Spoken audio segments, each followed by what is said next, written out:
My hair slowly gets grey as time continues to have me as its prey.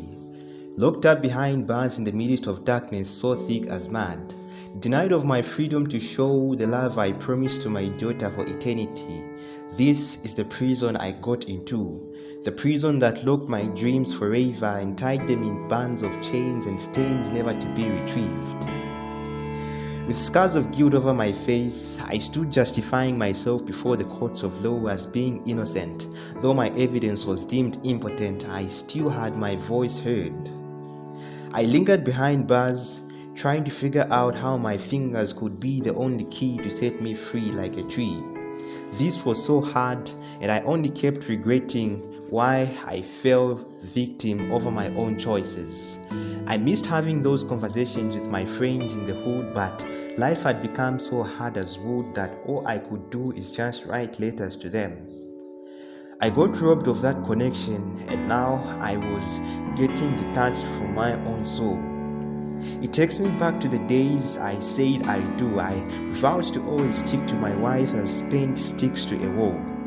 I promised to be with her in the thick and thin roads of life, but I wish I had the power to take back those words, but no. Bearing the thought of her living a life without me leaves me broken and bleeding.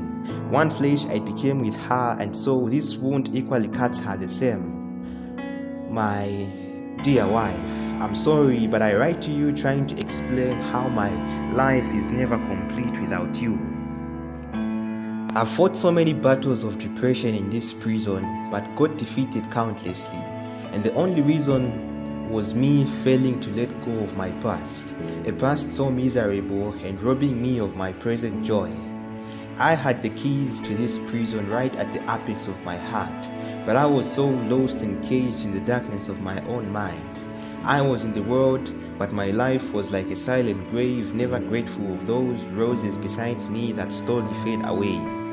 When I realized this was just a self-made prison in my head, nothing handed me more than just tying myself with a thread. I had gone too far deep in thoughts that this prison was 4 times inescapable more than the one made with human hands.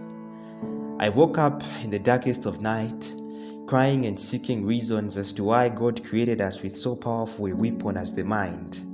At this point, all I needed was freedom. Freedom from all the voices that kept telling me to give up on my dreams.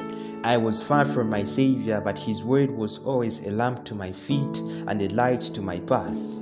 Though I was chained by my own mind, I now stand victorious over it, because Christ has taken charge, and I believe.